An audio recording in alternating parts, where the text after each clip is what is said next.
in one place, the Baal Tanya asks a question. He says, why does the Kadosh Baruch Hu want that?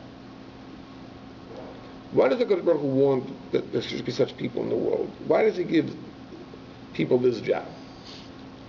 And the Baal Tanya writes a very interesting thing. He says there is a nachas ruach that the Kadosh Baruch Hu has. There is a satisfaction that the Kadosh Baruch Hu has from the avodah of the Beinanim, which he does not have from the avodah of the tzaddikim. And he writes, because the avodah of the Beinanim weakens Ra, the sharsho, it weakens evil at the root, whereas the avodah of the tzaddikim does not. And the Havana is as we explained. In other words, if you don't have a Yetzer Hara, if there's no resistance, if there's no evil you're grappling with, and your mitzvahs are totally a function of your only desire, which is to do good, it's a wonderful thing. I'm sure it gives tremendous nachas ruach to Ribono Shel Olam, but you haven't weakened evil, because you haven't fought evil, you haven't been conflicted with evil. So therefore, your avodah does not have that global effect. It doesn't weaken the sheresh of evil, it doesn't weaken evil globally. But if you are one of those people who has to grapple with evil, so everything you do weakens one of the anafim, one of the branches of evil. That weakens the sheresh of evil, and that in turn weakens all the anafim of evil. From that, HaKadosh Baruch Hu has a special nachas ruach. There's a special satisfaction, and that's why on these people it's decreed that they should serve HaKadosh Baruch Hu this way. Now, one other thing I just want to mention before we go on, is see what Reb Tzadok has to say, is a very interesting thing that we think, this would be Parshat Zohar, we have the mitzvah of Zechiras Amalek, and we know there's a mitzvah of Mechias Amalek. So we tend to think these are two different things. Mechias Amalek is the destruction of Amalek. Zechiras Amalek is simply to remember what they did, remember that there's a mitzvah to destroy them. But in Shvarim, Tzadok among them, there's this idea that the Zechiras Amalek itself is a type of Mechias Amalek. That the Schira of Amalek itself weakens evil. And when you think about that, it makes a lot of sense. You know, my Rosh Yeshiva used to give a bracha. The Ribono Shel Olam should save us from what we can get used to. You know, let's say there's an injustice that was committed, and you're indignant.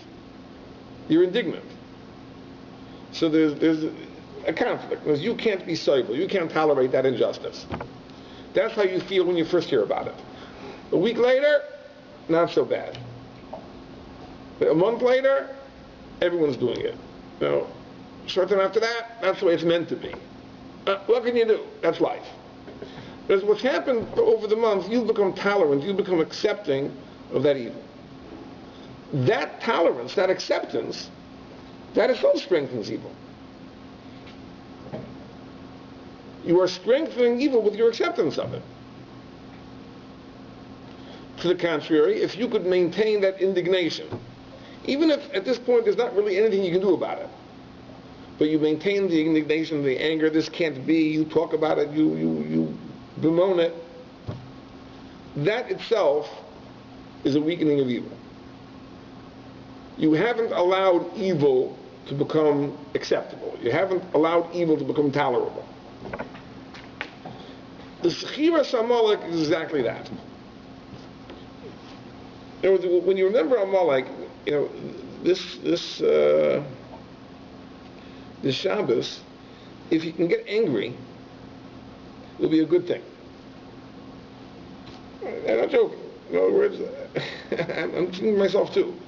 It's a story, yeah. Amalek, you have to be angry. How do we do a thing like that? So, I think we mentioned a couple weeks ago that Amalek, these were the first terrorists, right? Totally unprovoked, no political objective. They just came to attack. And in the same way that terrorist attacks arouse a indignation, that's how we should feel when we destroy Amalek. If we think about it for a moment, use our imaginations. That Zechira itself weakens Amalek, weakens Ra. So it's not that the Zechiras Amalek and the Mechias Amalek are two different things. But it's really one thing, that the schira is also a mechia. The remembering Amalek, remembering it in the right way, remembering it in a way that's not just a recitation of facts, but it really arouses our anger and indignation. That itself is a weakening of evil. And that's a mussar, by the way, b'chlal, we should know. But I think we're much too accepting of evil. I'm worst offender. Because you hear something and someone comes to you and tells you terrible things, this is going on, this is going on, this is going on, right? So what do we feel? We feel that what we really should do is make this person feel better, right? So we start listening, it's not so bad, and it goes on, it happens, right? But the problem is, in the process of giving this person solace, right, we are becoming accepting of injustices. And I'll mention one thing, since I'm on my soapbox, I'll mention that one of the biggest problems, it's a problem, is the tremendous disayurus of Shmiras HaLashon. In other words, because everyone is so careful about not speaking Lashon Hara, no one wants to say anything.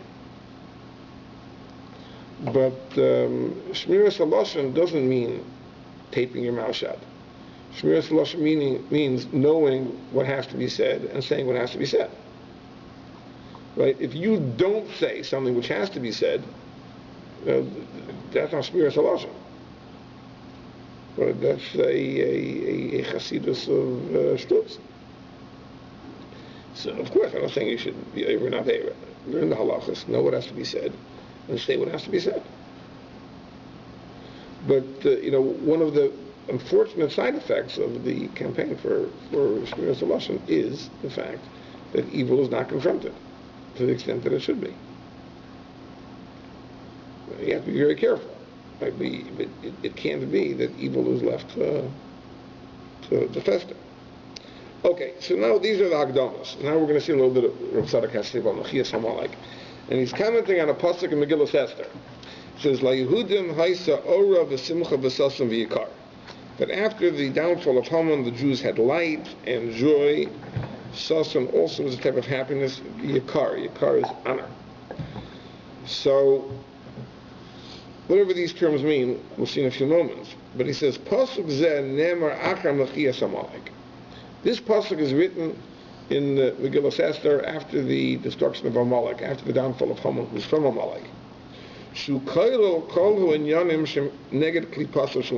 These four terms, Ora, Simcha, Sas, and Vikar, they embrace all the things that are contrary to Amalek. In other words, these four things are not just things that by chance they happen to have after Mechias Amalek. These four things are opposite four aspects of Amalek. There are four aspects of Amalek, and when you destroy Amalek, then you have these four things. Is that what Klipa means? Klipa is like this. Okay, glad you asked that. Klipa means a shell. It means a shell. Now this is a term which is very, very widespread in Sifrei Kabbalah, Sifrei Chasidus. And I have to explain why that is. If I was going to describe the conflict of good and evil using a metaphor, so you could use all sorts of metaphors. One metaphor you could use is a tug of war. Right? You have a rope, you have a tug of war, right? So at one end of the rope you have the blue team, the other end of the rope you have the red team, and they're each pulling. So you could say that the conflict of good and evil is like a tug of war. You have evil on one side, good on the other side, and they're pulling. That's not the metaphor which the Mekubalim use. The metaphor the Mekubalim use is the idea of a nut. You have a nut that has a shell. Inside the shell, all the way within, you have the edible food. Okay, that's the good. But the good is surrounded with a shell. Okay? And that's the metaphor they use because it points to a reality. See, everything that exists for a reason. There's nothing that in this world exists for no reason, and everything that exists was created by the Ribono Shel Olam. So there can't be anything which is absolutely evil. Everything has to have a core of goodness in it, because everything is there to advance the divine purpose. The problem is that in some things the good is visible and exposed. Sometimes the good is concealed in a very hard shell and it doesn't come out. Okay? And that's the idea of a kalipa. A kalipa is the shell, but it's used as a synonym for evil. Kalipa, shell, that means the evil that encases that little edible part of good. Let's mention an interesting thing that based on the pasuk in Yechezkel, the Mekubalim speak of 4 klipas. But the innermost klipa is called klipas noiga. Klipas noiga corresponds to the paper shell and the peanut. You know, if you take a survey and you ask people to eat peanuts, when you eat a peanut, do you take the paper off, or do you eat it? So you'll discover some yesh v'yesh. Some people eat it, some don't eat it. So the klipas noiga, it's not obviously psilus. For some people it's oichel, for some people it's psilus. So at the interface of good and evil, there are things that are borderline. Meaning there are things that can be attached to the one side or attached to the other side. Now, for example, the Balatani says like this. When we talk about things that are kosher, treif, etc., things that are asur, the word asur means bound. These are bound to the klipas tameis. Their shayrish is in the aspects of impurity in the world. And they are tightly bound, meaning that they cannot be removed. Then there are things that are mutar. Things that are mutar are unbound. They're not attached to the klipas tameis. Then there are things that you have a mitzvah to eat. You know, kachim, matzah, etc. Those are rooted in good. But the things that are mutar are unattached. What do you mean unattached? That means that depends on your kavanah. If you eat them with a proper kavanah, you attach them to the side of good. If you eat them with an improper kavanah, you attach them to the side of bad. So let's say, for example, you're eating a tuna sandwich. Is that tuna sandwich good or is it bad? Well, it depends what you do with the energy that comes from the tuna sandwich. Because if you use it to do mitzvahs, learn Torah, then you're taking the tuna sandwich, you're attaching it to the tzad HaTov. If you use the strength of that tuna sandwich to rob a bank, right, you are now attaching the tuna sandwich to the klipas tameis. But that's the idea of being mutar. Mutar means it's unbound. It can be connected either way. Either way. And but something treif is asur. Meaning, if you eat the ham sandwich with intention to go to learn in the Beis Medrash and daven Beis Lavos, it's not going to work. It's going to remain attached to the world of klipas. Okay? That's asur, it's bound. But things that are mutar, so things that are mutar are rooted in klipas noiga. Because klipas noiga means it can swing either way. The things that are gone so far attached that they're attached, they're bound to asur. The ham sandwich that the person who's very, very ill was ordered by the doctor to eat. Pikuach nefesh is a very complicated thing. Right? Exactly what that means when you say pikuach nefesh. Right? There's even machlekes hapaiskim in this. You know, when we say, for example, that machalas asuras are matam from a salev, does that apply to pikuach nefesh? We'll get sidetracked on that. But in any case, that's klipato shel Amalek. Notice the klipa, this is an expression that's used in Sefer Chassidus for the evil of Amalek, but that's the metaphor that it's based on. Now,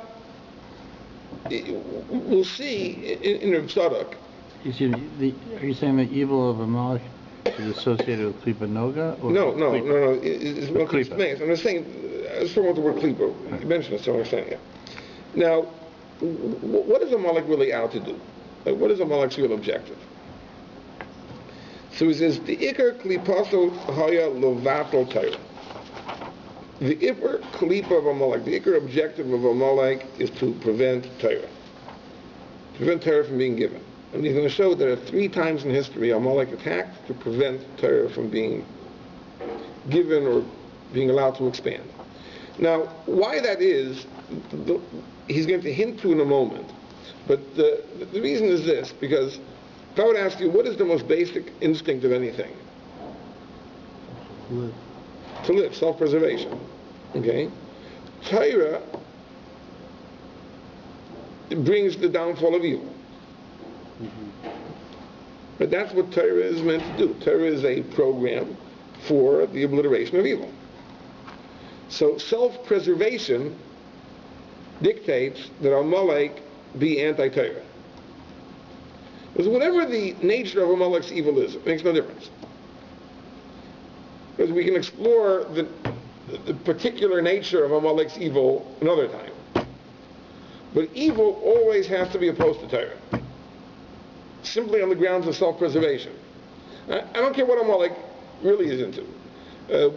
We discussed the possibility that Amalek denies Hashgacha.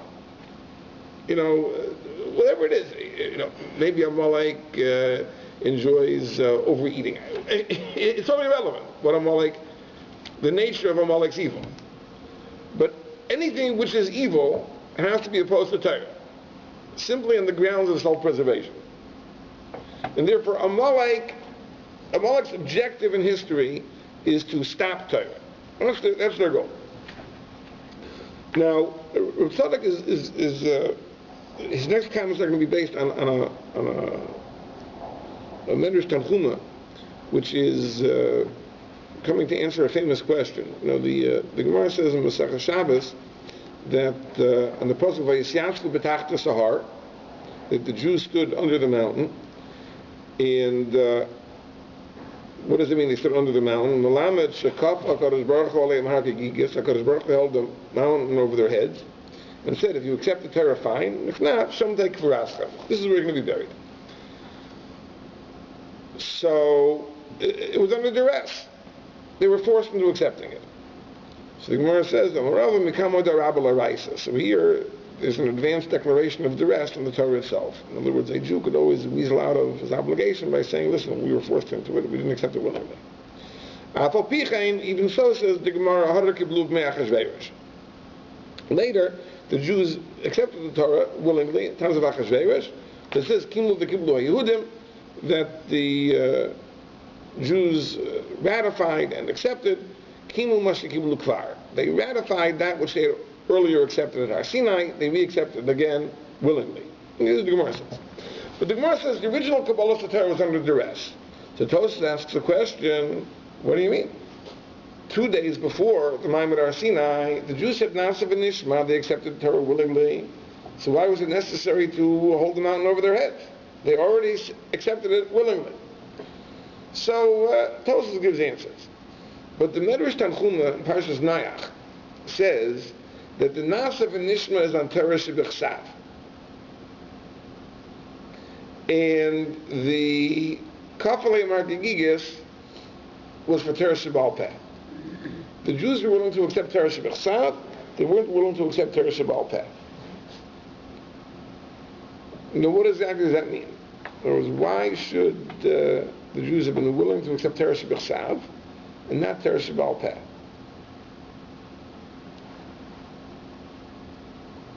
I mean, if Torah Sheba'al Peh is just the interpretation of Torah Shebechsav, so what does it mean that they would accept Torah Shebechsav without Torah Sheba'al Peh?